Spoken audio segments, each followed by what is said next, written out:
My name is lost to history, but my story echoes through time. At 9 years old, in 1829, I wrote my own funeral speech, a chilling act that would define my life. Why would a child pen such a thing? And how did I end up delivering it years later? This is the tale of a boy who faced death before he understood life, and the haunting journey that led me to speak my own elegy. Stay with me as I unravel this mystery, paragraph by paragraph. And if this grips you, don't forget to subscribe for more stories that defy time. I was 9 when I first stared into the void of my own mortality. It was 1829, in a small English village where the air smelled of coal and damp earth. My father, a stern vicar, preached of heaven and hell, his words sinking deep into my young mind. One night, after a sermon on the fragility of life, I couldn't sleep. Shadows danced on my bedroom walls, whispering of death. I grabbed a quill, a scrap of paper, and began to write. Not a story, not a prayer, but my own funeral speech. It was as if something beyond me guided my hand. I described my life, my hopes, and my inevitable end.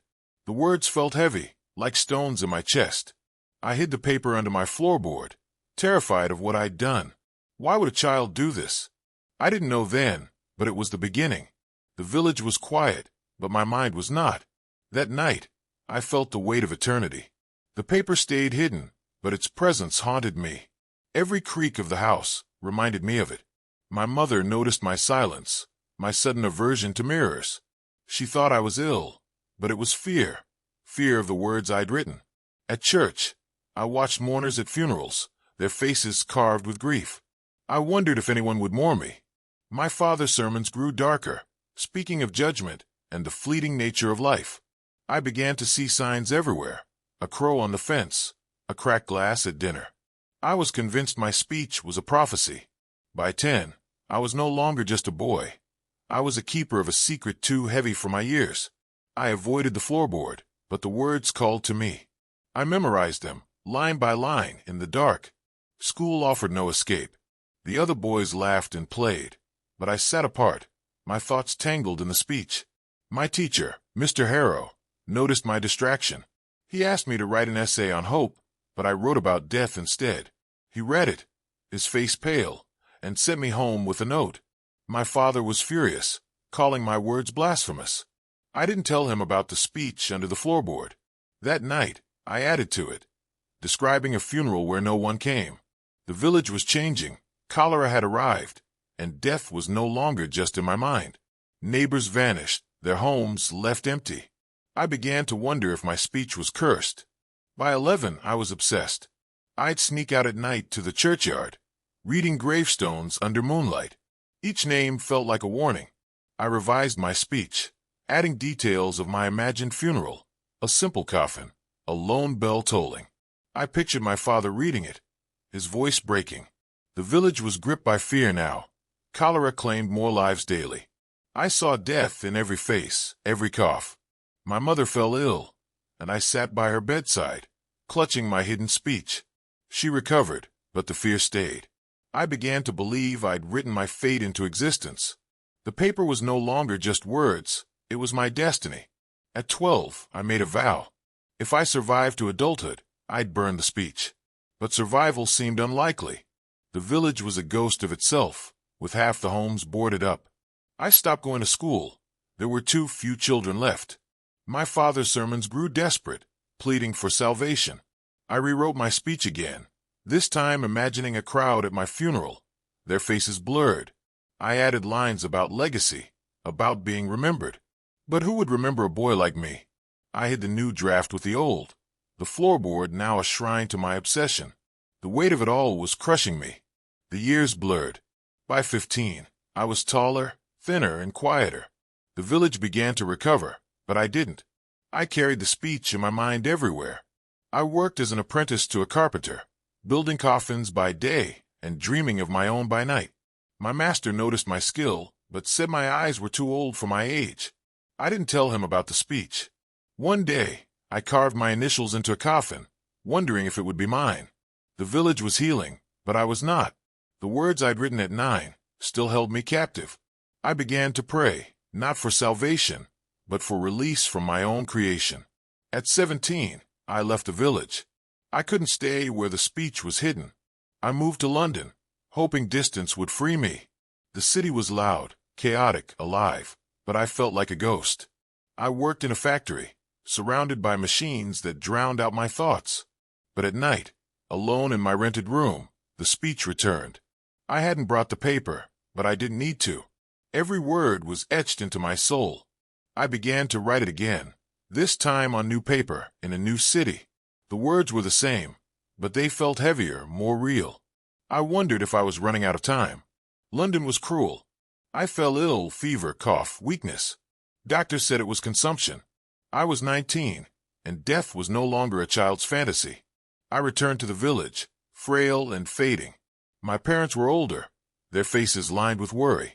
I didn't tell them about the speech, but I retrieved it from the floorboard. It was yellowed, the ink faded, but the words were alive. I read them again, and they felt like a mirror. I added a final line. I am ready. I didn't know if I was. The village doctor gave me months, maybe less. I began to prepare. I survived the illness, against all odds. By 21, I was a shadow of myself, but alive. The village celebrated my recovery, but I felt no joy. The speech was still there, waiting. I decided to rewrite it one last time, not as a boy's fear, but as a man's reflection. I described my life, the village, the cholera, the years in London. I wrote of my parents, my lost friends, my fleeting hopes. The speech was no longer a curse, it was my truth. I kept it in a locked box, no longer hidden but cherished. I began to wonder if I'd live long enough to deliver it. Life moved on. I married at 25, a kind woman named Eliza. She knew nothing of the speech, but she sensed my darkness. We had a son, and I vowed he'd never know the weight I carried. I worked as a clerk, my days filled with numbers, my nights with memories. The speech stayed locked away, but I read it yearly, on the anniversary of that night, in 1829. Each reading felt like a rehearsal. I began to imagine delivering it, not in death, but in life. The idea terrified me, but it also felt right. I was no longer the boy who wrote it. I was the man who'd lived it. By 30, I was a different man, but the speech remained my shadow. Eliza noticed my silences, my late-night pacing. I told her about 1829, about the boy who wrote his own elegy. She listened, her eyes wide, and asked to read it. I refused. The speech was mine alone, a piece of me I couldn't share. The village had grown, new faces replacing the old. I taught my son to read, to write, but never about death. Yet, I saw my younger self in his eyes, and it scared me. I began to wonder if the speech was a gift, not a curse. It had shaped me, kept me alive through cholera and consumption. At 35, I joined the church choir. Singing felt like an antidote to the speech's weight. My voice carried through the village, and for the first time, I felt alive. But the speech was never far. I rewrote it again, this time with gratitude. I thanked the village, my family, even the fear that had driven me. I imagined delivering it to a crowd, not at my funeral, but at a gathering of those I loved. The idea grew, a seed planted in my mind. I practiced in secret, speaking the words aloud in the empty church. My voice echoed, and I felt powerful, not doomed. The years brought change. My son grew, Eliza aged gracefully, and I turned 40. The village held a festival to mark the end of the cholera years. I was asked to speak, to honor the lost. I stood before the crowd, my heart pounding.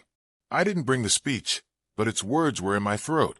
I spoke of survival, of memory, of hope. The crowd listened, their faces soft with understanding. For the first time, I felt the speech's power, not its burden. I returned home and read it again, realizing it was no longer just mine. It belonged to the village, to time itself. At 45, I fell ill again. The doctor said my lungs were weak, scarred from my youth. Eliza held my hand, my son now a man at my side. I showed them the speech, the first time I'd shared it. Eliza wept, not from sadness, but from awe at the boy I'd been. My son asked why I kept it so long. I told him it was my anchor, my reminder of life's fragility. I revised the speech, adding lines about Eliza, my son, our life together. I began to plan its delivery, not in death, but as a testament to survival. The village would hear it, I decided. The church became my stage. At 50, I was frail but determined. I asked the vicar for a special service, a celebration of life. He agreed, curious. I told no one what I planned. On the day, the church was full, villagers, friends, family. I stood at the pulpit, the speech in my hands. My voice trembled at first, then grew strong. I spoke of 1829, of the boy who feared death, of the man who'd lived through it. The crowd was silent, their eyes locked on me. I read every line, every revision, every truth. When I finished, there was no applause, just awe. The speech changed the village. People began to share their own stories, their own fears. I became a quiet legend, the man who'd written his funeral speech as a child and lived to tell it. Eliza framed the speech, hanging it in our home. My son read it to his children, my grandchildren. I felt lighter, as if the words had finally left me. But I kept revising, adding new lines as life unfolded. Each revision was a victory, a defiance of the boy who'd expected to die young. The speech was no longer a prophecy, it was my legacy. At 55, I began to teach. Not in a school, but in the village square, sharing stories of survival. The speech was my centerpiece, a lesson in facing fear. Young and old listened, their faces reflecting my own journey. I told them about 1829, about the cholera, about London. I told them how words could hold a life together. The speech grew longer, filled with lessons I'd learned. I no longer hid it. I carried it openly, reading it to anyone who asked. The village began to call it the boy's speech, a name that made me smile. By 60, I was old beyond my years. My lungs ached, my steps slowed, but the speech kept me alive. I read it at weddings, at baptisms, at funerals for others. Each reading felt like a renewal. Eliza died that year, and I added a passage for her. I read it at her grave, my voice breaking but steady. The village mourned with me, their respect for the speech deepening. My son took up my work, sharing the speech with new generations. I began to feel it was bigger than me, a story that would outlive me. At 65, I knew my time was near. The doctor confirmed it, my lungs were failing. I wasn't afraid. The speech had prepared me. I planned one final reading, in the church where it all began. The village came, filling the pews. I stood, weak but resolute, and read the speech from 1829, through every revision, to the final lines I'd written that morning. I spoke of love, of fear, of survival. The crowd wept, not for my death, but for my life. I finished, and the church was silent. I knew then that the speech was complete. I lived another year, defying the doctor. The speech was published in a small book, shared beyond the village. Letters came from strangers, moved by my words. I read them with my grandchildren, their eyes wide with pride. The speech had become a bridge between my childhood and their future. I no longer revised it. It was perfect. I spent my days in the churchyard, reading gravestones again, but now with peace. The boy who'd written his funeral speech was gone, replaced by a man who'd lived it. I was ready for whatever came next. At 67, I felt the end approaching. My son organized a village gathering, a final celebration. I brought the speech, now worn and fragile like me. The church was packed, standing room only. I read slowly, savoring each word. The crowd listened, some crying, some smiling. I spoke of the boy in 1829, of the man I'd become. I thanked them all, my family, my village, my life. The speech was no longer mine, it was theirs. I finished to applause, a sound I hadn't expected. I handed the speech to my son, my final act. I felt light, unburdened at last. That night, I dreamed of 1829. The boy was there, quill in hand, writing under candlelight. He looked at me, unafraid, and smiled. I woke with tears in my eyes. The speech had been my companion, my curse, my salvation. I spent my final days with my grandchildren, telling them stories, not of death, but of life. The village prepared for my funeral, but I wasn't afraid. The speech had already said everything. I asked my son to read it one last time when I was gone. He promised he would, his voice steady. I began to see the speech everywhere, in the faces of my grandchildren, in the village's laughter, in the church's bells. It wasn't just words, it was my life's map. I wrote a letter to the village, to be read after my death. In it, I thanked them for listening, for carrying my story. I asked them to keep the speech alive, to share it with their children. I felt peace, knowing it would endure. My lungs grew weaker, but my heart was strong. I spent my nights looking at the stars, feeling the boy from 1829 beside me. The day came softly. I was 68, lying in my childhood bedroom. My son held my hand, my grandchildren nearby. I whispered lines from the speech, my voice barely audible. They listened, their eyes full of love. I saw Eliza in their faces, the village in their tears. The speech was complete, my life woven into its words. I closed my eyes, hearing the boy's voice from 1829, no longer afraid. I felt the weight lift, the words floating free. I was ready, not for death, but for rest. The speech had carried me home. My funeral was as I'd imagined it, a simple coffin, a lone bell tolling. My son read the speech, his voice strong where mine had weakened. The village listened, their silence a tribute. The words filled the church, from the boy's fears to the man's triumphs. I wasn't there, but I felt it somehow. The speech was my bridge to them, my final gift. They buried me in the churchyard, near the graves I'd read as a child. My son placed the speech in my coffin, a final resting place. The village vowed to keep it alive. The speech lived on. My son taught it to his children, who taught it to theirs. The village made it a tradition, reading it at gatherings, a reminder of life's fragility. Strangers came, drawn by the story of the boy who wrote his funeral speech. They left with copies, spreading it further. My name faded, but the speech did not. It became a legend, a whisper in the wind. The village changed, but the church remained, holding my words. I was gone, but the speech was eternal. Years later, a scholar found the speech in a dusty archive. He traced it back to 1829, to a boy in a village. He wrote a book, piecing together my life. The speech was published again, reaching cities I'd never seen. Readers wept, not for me, but for the human heart's resilience. The scholar visited the village, standing in the church where I'd spoken. He read the speech aloud, and the villagers joined in, knowing every word. My story was no longer mine. It was the world's. The boy from 1829 had spoken, and the world listened. The speech became a symbol. Schools taught it, poets quoted it, preachers used it in sermons. It was no longer just a funeral speech. It was a testament to survival. My grandchildren grew old, passing it to their own children. The village built a small monument, not for me, but for the speech. It stood in the churchyard, inscribed with my words. Visitors came, leaving flowers, their own stories. The speech was a mirror, reflecting their fears, their hopes. I was forgotten, but the speech was not.